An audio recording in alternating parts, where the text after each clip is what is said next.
So I think 2020 was the explosion of the group text. I think that's when we Is that all what had. the article said, or is that what you think? The article actually said that. Because we all you got in touch with everyone. In 2020, you got in touch with everyone because everyone was at home doing nothing. So before you know it, you're sitting there with your high school graduating class playing some weirdo online game over Zoom. Yeah. And you guys haven't talked since. Those were the days. So I think the second article that was the death of the group chat text was finally those group texts just sort of dissolving. Yeah. And people leaving. I will tell you this. Nobody will mute a group text faster than my husband. Sure. He cannot stand it. He cannot stand when there are a group of 14 of us talking about some arbitrary text. Mm-hmm. It makes him crazy. So he mutes every group It's text a great he feature. said. It's a great feature. It's a great feature. But I was wondering how many you guys were involved in. It's hard to say just text. There's a WhatsApp group for one of my kids' classroom parents, which is honestly chaos. People ask the dumbest questions they could have Googled. It's is school closed today? It's why are you asking us this? This is information you can find anywhere else. I think those people have a group text and you may not be in it. After you make a couple of those comments, why I are don't you even say asking anything this? in a parent chat for elementary school. I just don't respond. I don't know why some of the you're questions asking this. are wild. Or you can find that information here. And I've never said that, Jennifer. Give me some credit. I believe you. I've just worked with you a long time now, and I could see you totally do I think in person I'm different than in text. You think you're friendlier in texts? Yes. Oh. Yeah, I am. That's rare. I don't text you very much. Most people do not come across more friendly on text than they do. I put exclamation points. I put emojis. It's easier to communicate enthusiasm. All right. So you can't read facial expressions. Right.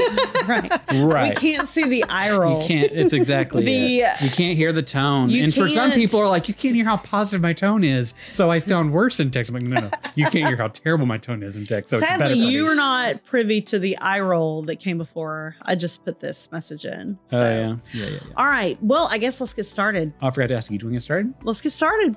Hello, and welcome to the Almost Amazing podcast from the City Rise Network. Hosted by Jennifer Dennis and produced by me, Justin Kello, we're a podcast that was supposed to be focused on parenting, but we've kind of lost the plot along the way. Honestly, we don't know what this podcast is about, but we talk to incredible people who love Jesus, and our hope is to provide encouragement and fun whenever possible. If our lack of clear direction bothers you, we apologize, but no one is making you listen to this podcast, unless you're married to Jennifer. Andy, thanks for listening. Hey, everybody, and welcome to the Almost Amazing podcast. We're excited to have you here today. Thank you for joining us. I'm here with Justin.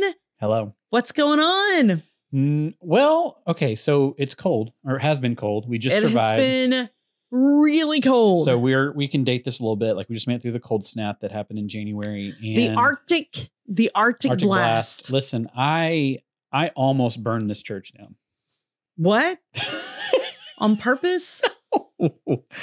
So I have a space heater in here that doesn't get a lot of use because it's not really that cold ever. But when it gets to 25 degrees outside, the heater can't keep up here. I'm kind of in a bell tower situation. And so I turn this heater on full blast and it works great for 3 hours. Just keeps me toasty. When I go to lunch, I'm going to turn it off. And when I turned it off, I don't know if there was a spark or a malfunction, but immediately it was billowing plastic electrical fire smoke. It was filling up there. I was like, the sprinkler's about to go on. I'm about to shut this whole church down because the sprinkler's about to go on. And so I pick it up and it wasn't hot. Is that what we heard out the window? Did you just throw it out the window? And I'm running because the closest thing is literally 8 doors down is the prayer balcony. Because I'm on the 3rd floor. I had nowhere to throw a flaming object out the window. These windows don't open. So I'm running around the corner and I get it outside. And by the time I've done that, the entire floor smells like just plastic acidic smoke. It's the type of smoke that I was thinking, this is either going to give me cancer or superpowers, the stuff I'm smelling in, because it is so powerful. And I was like, this is bad news. And it filled up, the whole floor stank for the whole day. And so I told the maintenance guys, hey, by the way, if you go up there and smell something weird, don't freak out. My Did space you throw heater it off the balcony? basically blew up. No, I just put it out so that it could like kind of cool off. And then when I came back, it was frozen because it was raining. So it was like fine. I just tossed it in the dumpster after it was over. But by the time I finally got it out the door, it was kind of done billowing. It still stank, but it was kind of like it had fizzled out. But it was so fast. It wasn't like a slow burn, like, oh, it's kind of getting smoky in here. Like I pulled the switch, a pop and a hiss, and just immediate smoke in this room. And it was...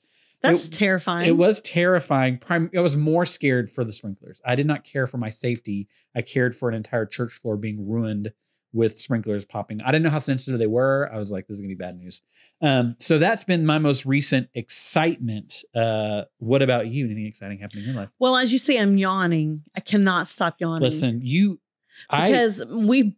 Andy purchased the time release melatonin and he doesn't know to look for that. I do, but I went ahead and took it last night because I thought maybe I'm not as susceptible to this anymore. And instead of like trying it on a Friday night when you have anywhere to go on Saturday, you're like, sure, do it on a work night. I'm going to do it when I know it'll impact me at work.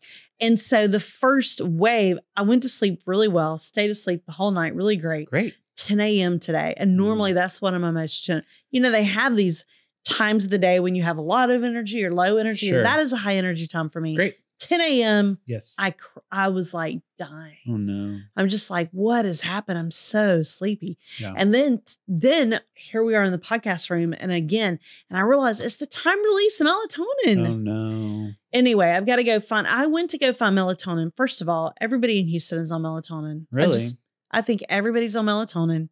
And I think all the adults are on it, and they're all on the chewable melatonin. And I think they want to admit to eating candy, but they are, and it's melatonin because it's adult gummies. Yeah. Everybody's eating adult vitamin gummies now. I've never taken melatonin. You can thank Generation X for that because I'll tell you this.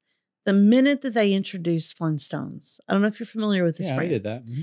The chewable Flintstones, that's when we were in on vitamins. Sure. And I don't think we've been able to move into those giant horse pills. My kids do tummy gummies. They do like probiotic gummies. After you swallow them, you can still feel them in your throat. And I think Gen X is just gobbling up these melatonin gummies. I don't need sleep help often, but when I do, my default is Benadryl. I'm just like, let's probably call Benadryl and it knocks me out. Like I think we're all susceptible to different types of things, but I never had like on hand a sleeping aid like it's just funny to me to see that these medicines are now moving into gummy forms for adults. Like when we were growing up, there was a thought that you're an adult now.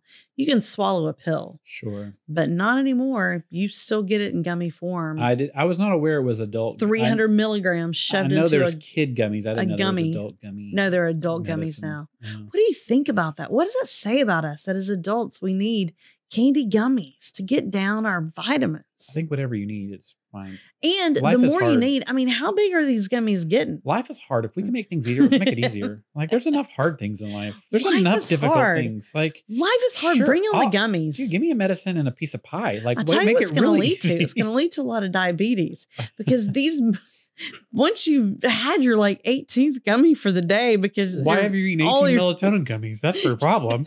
You had 18 yesterday? Well, once you do your daily in a gummy, okay, and then you get your magnesium for old ladies. I mean, it'd be funny if like your heart meds and like blood pressure meds started coming in gummies. That's what I'm trying to say. It's all gummies.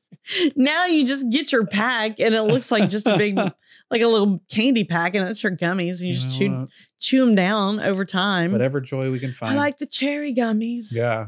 And you know what pill it is by the flavor. Yeah.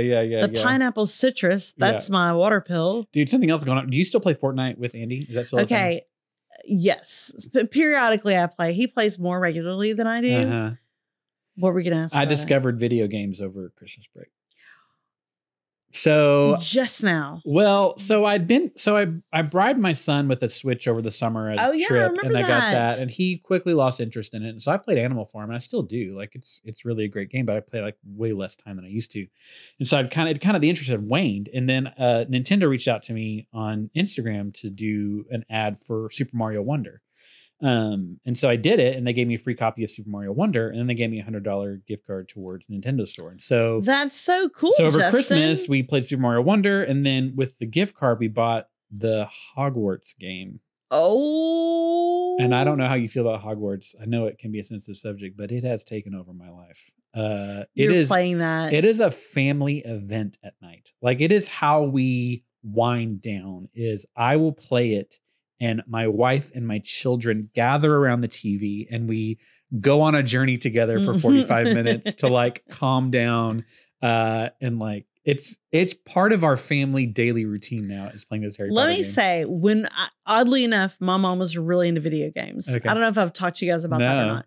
She played Mario Brothers. Okay. And we all played. My grandparents, if you can imagine, my grandparents who were in World War II played Mario. And then my parents, my mom, and then us. It was like a family thing. And I was talking to a family at lunch, which about, we don't know if we want to get in the games or not. But if the parents are in the games and they're playing with their kids, it's some of the best memories. Yeah. It's so fun. We're having fun. And like Maggie plays her own too. Like she has her own account, but she's a little bit behind me. And so she'll watch me do it and then do it herself. And she's on like story mode, which like, I have to try it all. I'm on easy. It's a little bit more challenging. But it's easier than easy. It's wild how quickly it became a daily part of our lives when it was not. It's wild. And I talk to parents, they're like, we don't want to start video games. I'm like, when you do start video games, start with them. Yeah. And you can show them, model how you act when you lose, and how you treat others. And you gotta have time restrictions, and you gotta you can't just let them go in their room with their Switch and play for 4 hours, because it is immersive. Like, these video games are immersive. They're completely immersive. Yeah. Andy plays Fortnite, and I went in, and it's right now there's a chapter where you can play Guitar Hero. While playing Fortnite? It's like I can't explain to you. It's a creative land where you go, you can play basically Guitar Hero. Okay. And I went the other night, he's like, hey, you want to play Guitar Hero for a little while? Oh, it was like going straight back to Guitar Hero. I loved it. But it's on a remote. You don't have It's on a remote. No, you don't have a remote. Okay. But it was so fun. I'm like, Andy. Wow. And that was with my kid and my niece and nephews. Yes. All playing Guitar Hero. It was such a great memory. Yeah. But I do think it can be so much family fun. Yep. If you're playing with your kid. Well, and Super Mario Wonder is cool because they have 4 characters that don't take damage. So your little kid can follow you around and not die. So that's the sweetest thing. Yeah, it was I'm not sponsored by them anymore. Nintendo's already paid me, but it is a cool game if you have a Switch to play with your kids that are little, because they can just kind of chase along behind you and nothing That's happens. cool. It's pretty cool. That was like Andy, me and Halo. I was the one. I was the follower. Anyway, well, speaking of Super Mario Wonder, family fun.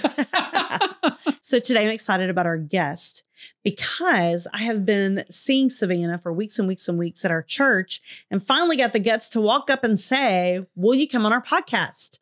Welcome, Savannah Cavazos. Thank you. Did she do it right? She said it right. Yes. Okay, listen, what's so funny about my job is I've seen pictures of Savannah, 100 times before I've actually met her in person, because my photographer volunteers take pictures and I edit them all. And so I knew exactly who she was when I saw her waiting in the foyer earlier for our podcast. I was like, you're on a podcast with us today, are you? She's like, yes. And so here we are. I'm glad that I recognized her. Welcome, Savannah. Uniquely for City Rise, you help lead our worship in our Westview campus at the 11 service.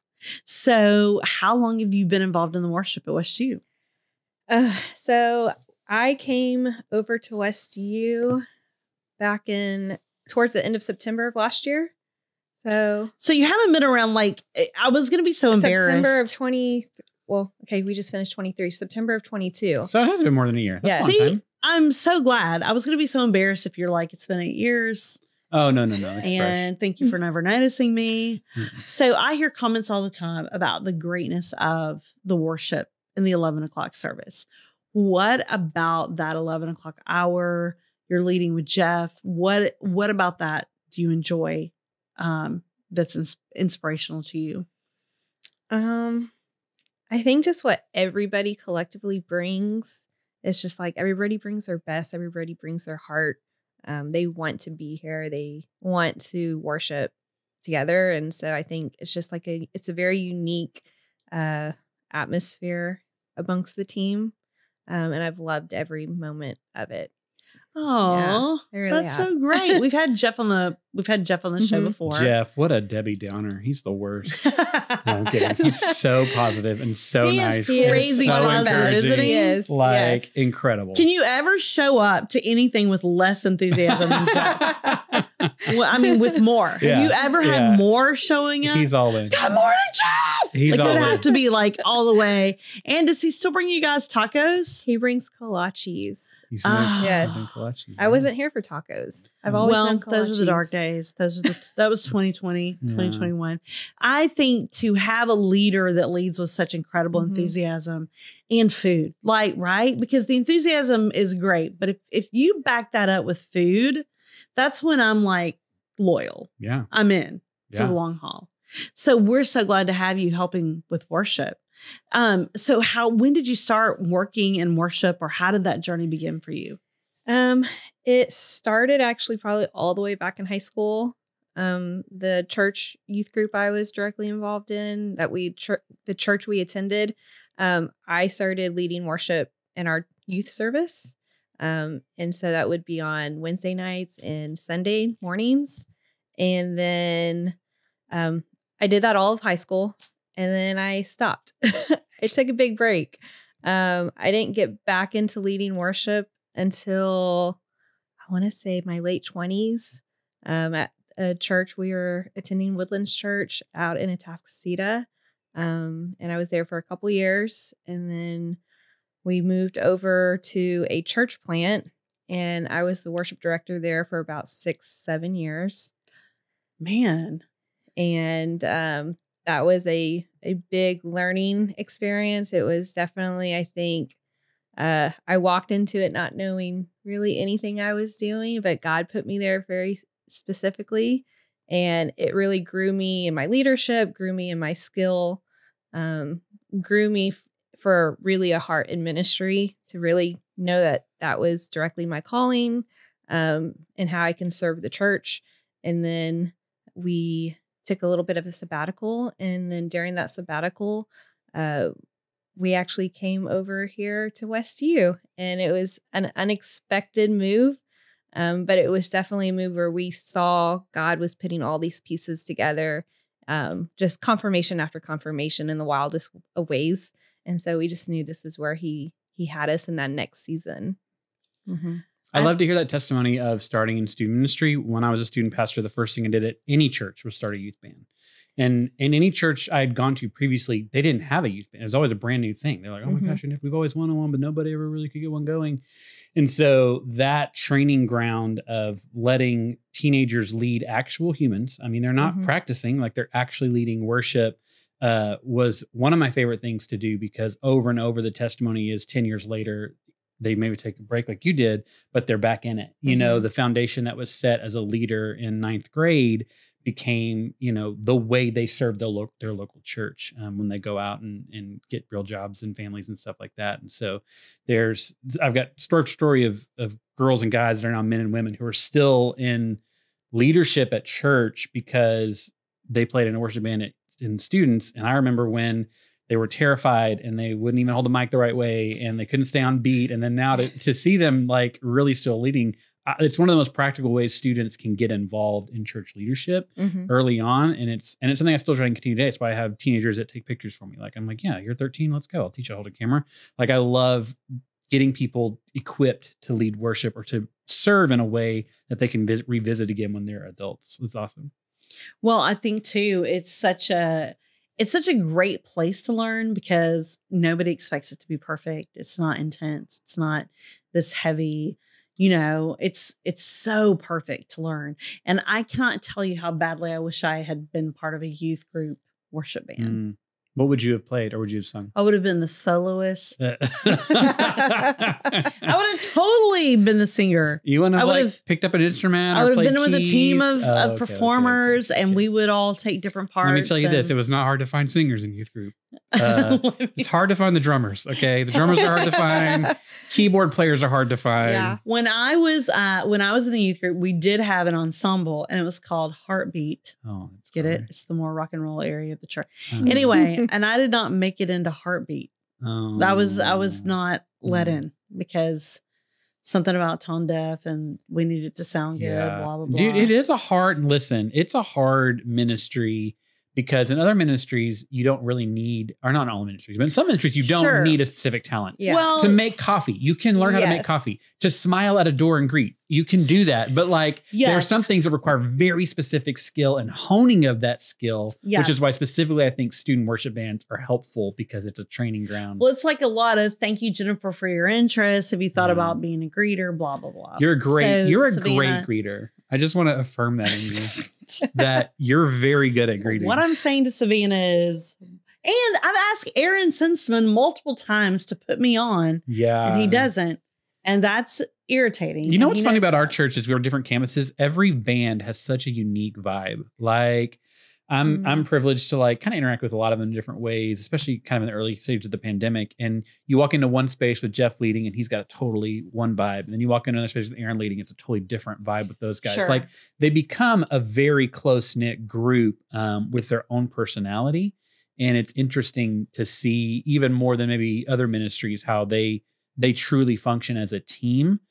All of us are team members, but if you're teaching first grade, you don't interact with the third grade teacher. You're on the same team, you know, whereas y'all are like all together, all in, like practicing. Like it's a really unique place to serve. So Savannah is not only a worship leader here, she's also a mom. Tell us about your mom gig. Yes. I have a son, Alexander. He's 3 years old and he is a ball of energy. A ball of energy. Yes. And you're also helping lead in a company. Yes. So she is working in a company, raising a son, and leading worship. Did you need any more to do? Like, is like every day just packed for you right now? It is. And sometimes I talk to people, they're like, oh, you should do this, you should do that. I'm like, I cannot do any more right now. I am full. I am good. I do not want to be joining your group. No hobbies, no nothing. Yeah. So how do you like juggle everything happening? Well, I have a great husband. He's a great partner. We work in the company together and we parent together. And he also plays in the Westview Worship Band. He's the keyboard player. Wow. So I did not know that your husband was also in the band. Yes, he is. And her brother. Yes. So you basically the Partridge Family. So you need Andy to get in the band so that you can be in the band. If I can get Andy in the band, they would let me. Does he play anything? He does not. The radio. So my question is what is it like to be working with your husband in every aspect of your life? It's great. I mean, we definitely don't take it for granted that we do get to share so much of our everyday life literally together. We get to step away when we need to, because it is our business. But we also have realized, especially over, I think, the past 3 years with our son coming into the picture, that we needed our own areas of overseeing that were much more separate. And we just have really learned the practice of like making sure we have our own space to do what we need to do to take care of ourselves. And then we can, go fill up and then come back and be together. That's just something we really try and be super intentional about, because it can get very, when you're with someone all the time, every day. Yes. You just need to learn what works for you best. And I think we've done a really good job at that. I think most people, like when I think about people that I would have to be with for great amounts of time, I feel like my sister is one of the few that can be with me for a long time, day after day, because we grew up together. We were together all the time, all these years, both my sisters. Even Andy and I get to the point where it's like, and Andy has to have downtime. He's an only child. So he really loves a little bit of alone time. Were you an only child? No, I'm one of 5. Yeah.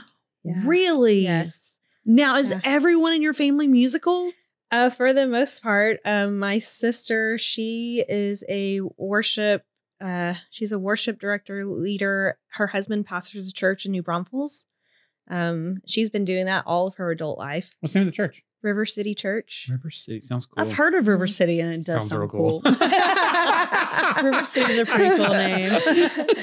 So she's been doing that. She's been doing that all of her, youth and adult life. She's been in ministry since she was 20. That's cool. So she's the oldest, and then Anthony is the next one. Obviously, he plays drums. He's very musically talented. Then I'm right in the middle, and then we have 2 younger sisters that are twins, and definitely like the arts are running our family. They actually work at Disney World in Orlando and are Disney princesses. I don't know if I can say that.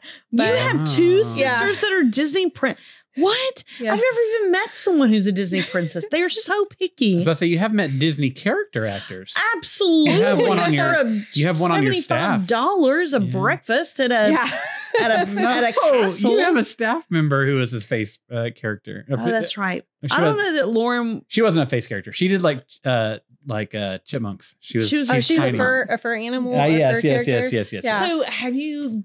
Okay, so you just opened this other realm of questioning.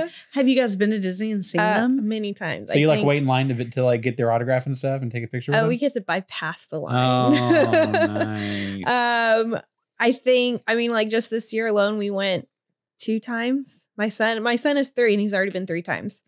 So, wow. Do you definitely get the Disney perks? Do you get to go backstage with them and follow them in and out? Not that we don't get to go back there, but we definitely get their perks. We get free admission, and then like if we wanted to go do a meet and greet or if they are working and we wanted to go see them in character, they will basically get it to where we just can like go straight up to the front. Since they're twins, are they the same characters?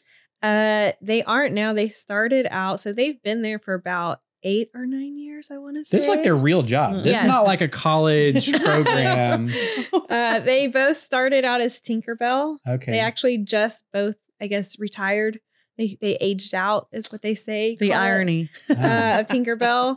And so they both started doing Tinkerbell, and then they kind of split. One of them did Alice in Wonderland, okay, and the other one did Wendy from Peter Pan. And then one of them now does Cinderella in Sleeping Beauty, or Aurora, and then the other one is just started as Drusilla. She's from Cinderella's wicked stepsister. Oh, wow. And I don't even know if I'm supposed to be saying all this. It's okay. It's okay. Our 100 listeners or whoever, they won't say anything. Yeah. I just think that's really cool that you get to go and see them. And it is. You guys really do. And they sing. They don't sing. Okay. But it's they're everything in this musical behaving role. Your family is really talented. It is a very hard role. It is Disney does. It's a very hard audition. Oh, yes. And then once you actually do get hired on, you still have to train for like at least a month for that character. It's like a 2 to 3 week process where you have to learn their voice. If they have an accent, you have to learn their handwriting. You have to watch every movie that, that they had, because if a little kid comes and interacts with you and they ask, you have to be on all your P's and Q's. You have to know everything about the character. Yes. That's really What's cool. a character you feel like you'd want to play? Oh, now? I'm not saying who do you look like. I'm saying who would you have the most fun playing? I'm not like trying to turn this into like, I think Winnie the Pooh. I think Winnie the Pooh, because his activity level is pretty medium. Yeah. Seems like a roomy costume. That is honestly the one I would not want to do any of the fur characters. Oh yeah, 1,000 degrees in Orlando. It is the hottest. Like true, because my sisters do occasionally have to step into fur characters. Mm-hmm. They do like Chip and Dale. That's the one they do a lot, which I think is so perfect for them being twins. Yeah, but they say it's like miserable. Oh yeah, so miserable. So maybe it's not Winnie the Pooh. Maybe it is a human. I'll character. say this: Maleficent looks like she has a fun time because she gets to be like not mean, but she gets to be snide and like it's just funny, like the things I see of her kind on of rude TikTok. with characters. Yeah, like she seems like a funny character.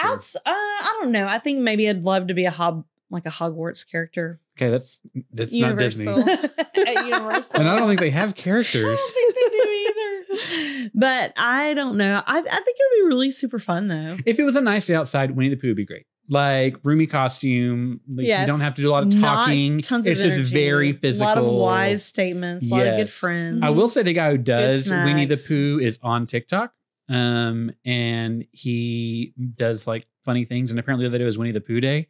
And so he had like Winnie the Pooh going to the spa, and he's like, this feels like, it was just funny. Like he was like voicing as if it were like Winnie the Pooh was celebrating his holiday or something. It was really funny. Winnie the Pooh getting booped. We call it bippity boopity bop. You know, when you go to the bippity boopity boop. I don't know anything about that. Anyway. Sounds fun. Oh, well. I don't know. I think Jason, who I work with in comms, he was Goofy for a while, which apparently is one of the bigger ones. Yeah. Yes, you have to be Sure, taller that would be a good fit for one. him. Who would you be? Oh, my favorite growing up was Belle. I love Belle. That's a great I one. love Belle. Yeah. That's a great one. She's my favorite. She's probably my favorite Disney Really? princess. Mm-hmm. Wow, she's love kind her. of stuck up, but okay. What? But I think I would just want to do like, I would just want to be What? trained for like the parades. Yes. Cause like it's like one a day. Have you Or maybe seen, two a day, but that's it. have you seen the one where they have Ariel on a float, and when they blow fireworks, they just have to like drape this fireproof blanket on her? Yes. Because apparently at the end of every parade, they're just like and everybody else is running That for is their a- lives. just That is gets in away. the Phantasma show Oh, okay. at Hollywood Studios at Okay. night. And they're on this boat. Yeah. And so literally everybody else like Yeah. dips out. And they just like toss a blanket on her. She doesn't even have her arms. She's Yeah. just sitting there hoping. Yeah. I hope they got it right this time. Yeah, I think That's really That's cool. cool. That is it is kind of a mysterious, cool like job to have behind the scenes. So tell us, in leading worship every week, you're part of seeing people come back into their line with Christ, Mhm. give themselves over back, again and again. What's a time in your life when you know that you've grown spiritually, or a challenge you've overcome in your faith? Oh man, I think there's been a lot of those moments. One I would think of is, when at our last church, that was a whole new experience, kind of stepping into a worship director position. I come from leading worship, but never really from that type of leadership perspective. And that was a season where God definitely used that situation to grow in my leadership, but also where during that season, we walked through some pretty intense things in our marriage. My husband struggled through a season of addiction. And so just being able to have a space of worship to just truly lay it all down. I think that was a season where God definitely really grew me spiritually, grew my dependence on him, grew my faith, like where I really came to know who God was, my personal relationship with him. He's my father, but he's my friend. So I think it's very common that in marriages sometimes one of the spouses will struggle with addiction, and they are believers. mhm. And you get put in the place of being the accountability partner. It's kind of a hard space. What did you learn about marriage in that journey? First and foremost, I knew God told me this isn't about you. Like, this isn't a reflection of you. It's nothing more you could do. It's nothing less you could do. But just to know, first off, what my role in that was, to support my husband through that. And just really, man, I mean, I think it was just like I had such a sense of peace and covering in that moment. I'm so glad Yeah. you shared that, because for God to give you that level of security of your identity in that, I think is really powerful. That's why I'm so thankful that we have a Savior, that we have this relationship with God, and that we're not all just dependent on each other in our human selves without God to kind of make a go of this with just our own self-control, our own power. But to be empowered by the Creator is, to me, is the ultimate just blessing, or cheat code, if you will. So as you're leading people in worship on a Sunday, what do you wish, if you could go out while they're worshiping, you could sit next to them, what would be something you'd want to say to them? Or what do you wish they knew as you're leading worship on a Sunday? And not like, please be quiet. Get off your phone. I think for a lot of people, like in any type of worship atmosphere where, you know, there's someone on stage, you're watching them. First and foremost, it's not a show. It's a participation. We are just up there singing and leading, but it is not, the focus is not on us. And so almost like think of us not so much as like seeing us on a stage, but we're just background music. And it is your space to fully engage with God in that moment. I love that. Yeah. One time when I went to my second church, one of the first things I always did was work with students, get a worship band going. And when I went to the second church I worked at, the kids' only context of worship was like at church camp. And at church camp, everybody runs to the front and they really treat it like a concert. And it was like driving me crazy. I was like, this is not a concert. Like, I need y'all to understand that. Like, it's not a performance, but they would run to the stage, even if it's just like their friend who's like 17 years old. They'd be like, I was like, y'all are out of control. And so we did a worship night where on the stage, I put up wall dividers and like they could not see, like I just made the band disappear. And so the band played behind the wall. And it's sometimes hard to remember that it's not a performance, because that's the context that we have so often is concerts and things like that. And so especially for kids or for people who aren't used to church, it's easy to walk in and be like, oh, this is a performance. And they even think it's in honor of God. Like they understand that, but they don't understand that, no, it's part of it. So I had to like physically remove the band from their vision so that they could like realize like, oh, this is what it's about. It's just about me and God. And I got a lot of good feedback from those kids. Like I was like, this is it. Like, this is, so it's just neat that you say that, like, just a reminder, like, hey, it's not a performance. It's participatory, that you're part of this band. And it's almost like, it'd be cool if the band was on the floor facing the wall as well, like it's like, get them off the stage. But I mean, you need to see them. And there is a demonstrative element to having a leader lead worship and show us what it looks like. And, there's people in one of my churches who her countenance inspired people to worship. Just being able to see someone so like focused and in love with Jesus inspired like hundreds of people to worship as well. So there is, validity to having a stage presence, but you got to remind yourself it's not a performance. Well, yeah. And there's not actually like the title worship leader. It's not actually in the Bible. And so we get so hooked up on a coined label.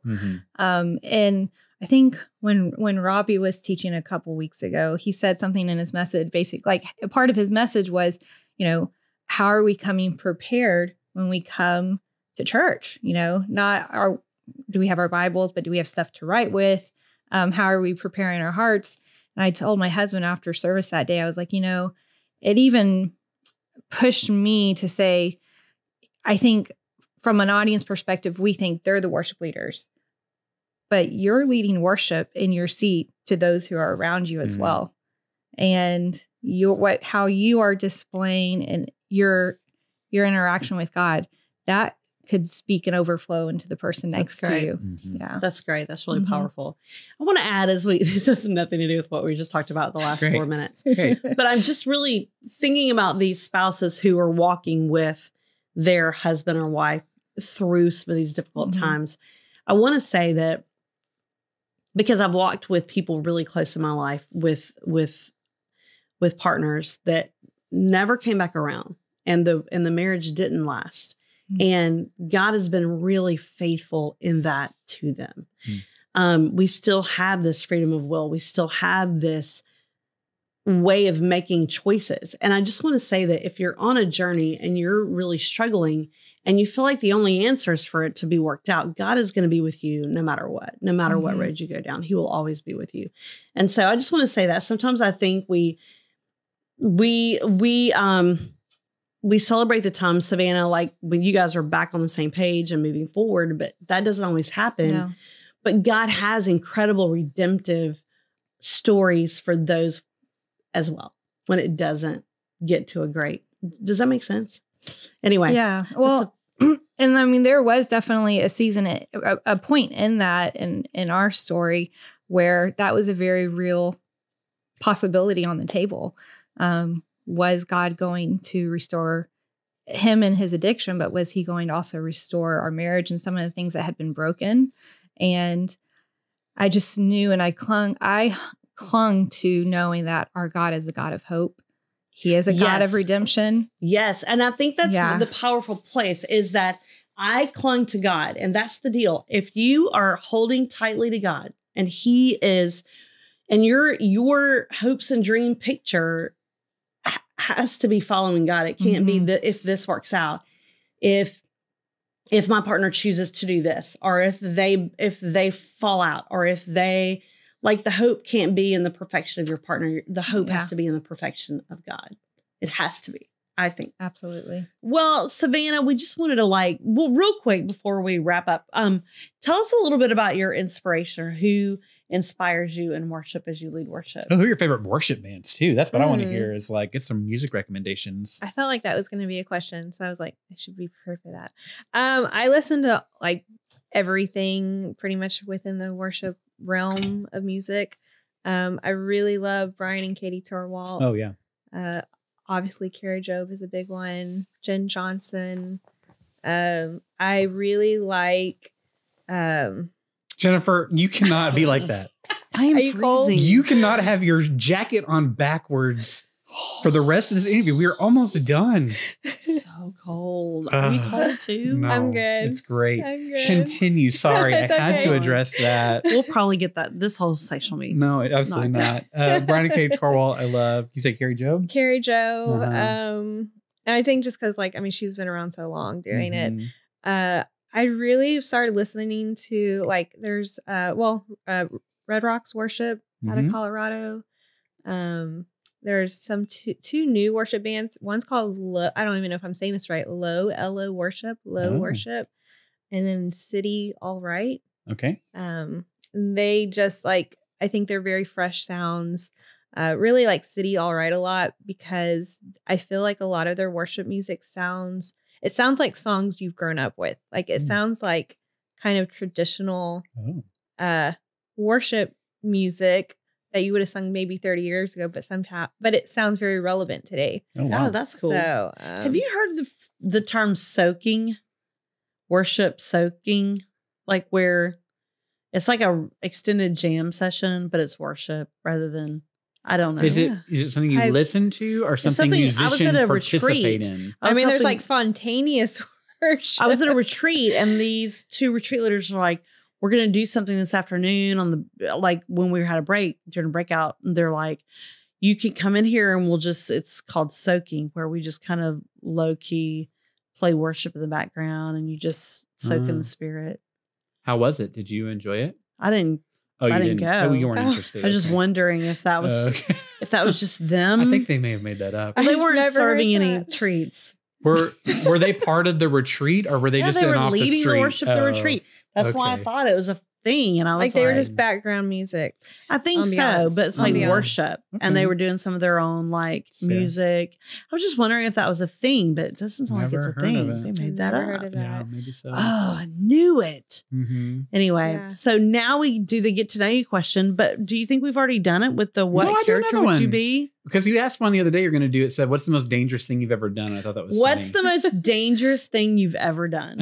And we'll go first. And I've had time to think about it, obviously, because you mentioned it last week. Obviously, I don't remember it at all. Yeah, but it's fun. It's a fun question to me. question. Or the most dangerous thing you've experienced, or you don't have to be like something you chose to do. You've ever done? Like for me, and this could get dark, but I'm going to keep it light. So my dad loved aircraft. He ended up actually passing away in an airplane, but we went to New York City for my senior trip. And one of the things he always wanted to do was do a helicopter tour around the Statue of Liberty. And so I was like, fine, great, whatever. That's awesome. And so we did this tour. And before you go and do the tour, they make you watch this video about safety and how to deploy your bag. And it was longer than a normal airplane safety thing. It was like 20 minutes of like how to survive a crash in the water or whatever. You're like, oh, this is so dumb, whatever. And so like we kind of rolled our eyes about it. And then literally 6 months later, there's like on the news, a helicopter, like that same company went down in the middle of the Hudson River, and everyone survived because they watched the video. But like it was, I didn't realize at the time, I'm flying around New York City. This is great. But now looking back, I'm like, oh my gosh, highly dangerous. Like, that was really dangerous. Oh, that's scary. That's kind of a thing. yeah, it was fun though. It was cool. I mean, flying around the Statue of Liberty and seeing the buildings up close. I'm just trying to think. I really, really try not to be in dangerous situations. And the older I get, the better I am at that. Yeah. But as a teenager or maybe in my 20s, I think that the most dangerous things I probably did was some driving. I remember being up at 4 a.m., bringing a group of kids, college kids, back off of a mountain. We were skiing and it was just fresh, like snow coming down off that mountain at about 2 miles an hour. Yep. Wow. That just white knuckled. At any point, something could have been like, just slid you off the side of that mountain. If I allow myself to think about back over that, it really stresses me out. Yeah. The other second, I think this was kind of dumb and totally God taking care of me, but we had a skit that we did for VBS a few years ago, and I was going to pretend it was what's the random stuff you put on wounds all the time? It's hydrogen peroxide. Hydrogen peroxide, and I was going to pretend to drink some of it. Well, my dentist had been actually having us drink and gargle with hydrogen peroxide. They're like, oh, you can drink it. It's fine because of during the pandemic. So I went to drink it and I'd stopped from taking it in my mouth and I brought it back down. And I realized that they had gotten like this massive concentrate of that would help turn your hair. They got it from a beauty salon. And on the side, when I got back to looking at it, it said, if ingested in your mouth, call poison control immediately. You can die. It's so crazy to me that I did something that dangerous. I had no idea. Wow. But just sort of decided not to do it at the last minute. I don't need this in my mouth. Wow. Isn't that crazy? Wow. Yeah, that's crazy. Okay. I think we've given you enough time. I'm not a dangerous on the edge type of person. Yeah. I've been hearing y'all stories. I'm like, I've not done anything nearly close to that. Did you go when you were growing up in small towns? Did you go to like little carnivals that have out by the mall? That's dangerous right there. That's for sure. I felt like that was carnival rides. I was nuts about those places. You are in. That's wild. I loved them. And did you ever see the one? It was called the Zipper. It was this one ride, and it went in a big circle like this, and you were in a cage and it spun. I know what you're talking about. I love that ride, but I think it's really that. Wow. But you didn't do the mall carnivals. Never had a dangerous driver you riding around with? No, we've never ridden together. Dude, I had a friend. I had a friend in college that everybody rode with him one time and then never again. We were all like, "You cannot ride with this person." Like everyone came to the same conclusion on their own, because no one's like trash talking him behind his back. But you only rode this guy one time before you realized, like, oh, you know. And he was always like, "You might want to ride. You might want to ride." We're like, "No, yeah, I'm gonna walk." It's like that. I think I was that driver in college. I think I was the driver that people wouldn't drive with me. He was wild. I do remember there was a driver, and we even call it, like, let's say her name was Molly, because I don't want to, but we would call it the Molly. When girls would like just sort of like drive on the brake, they're always braking, and you'd be like so nauseous and sick. Yeah. And 80's like, you're kind of Molly driving now. And he's never even met her. Like he doesn't know Molly. He doesn't even know who she is. But he's like, you got to stop this. But I remember being on the Tilt-A-Whirl. I think I've told you this, a part of the Tilt-A-Whirl. It's a ride at one of those mall carnivals. It popped off and spun around. Yeah. That was dangerous. Yeah. I feel you. Those are dangerous Savannah things. has not. She lives as wise. She makes good choices. She has good friends that drive safely. I think it's probably just a big testament to my life. I've just always stayed in a certain path. Yeah. Later, you'll be like, "Oh, I forgot about." I did go skydiving that one time. I forgot to talk about skiing, it. Skiing is terrifying. Ugh. I've never been skiing. I've been skiing. I love skiing. What? No. I can't do it now. I don't want to exercise on vacation. I can't even. I would love to do it, but I was told if you didn't grow up skiing, you probably wouldn't pick it up. No, you can if you go, especially with your kid young. Yeah. Go while you're young. They can teach you. You can go on the smaller slopes. It is the most fun I've ever had in my life outside of worshiping the Lord and being married and eating great food. I love that. But for real, snow skiing is the best. Okay, well, and I didn't learn until I was older, and I had a blast. Okay. So well, there you go. Let us know if you try it, Savannah. I will. We're so glad you came to just hang out with us a little bit today, and that we got to get to know you a little bit better. Thank you. Yeah. And Justin's going to give a little speech to the audience about liking our videos. Well, first of all, if you want to worship with Savannah, you can join us at 11 o'clock on Sunday mornings at Westview Baptist Church in Houston, Texas. She will most likely be there unless her kid is sick, probably. I'm sure that would keep her home. Other than that, she's there on Sundays as part of that team. We'd love for you to share this with someone, rate, review, subscribe, like her on YouTube, email us at podcast@cityrise.org if you have anybody you think we should talk to.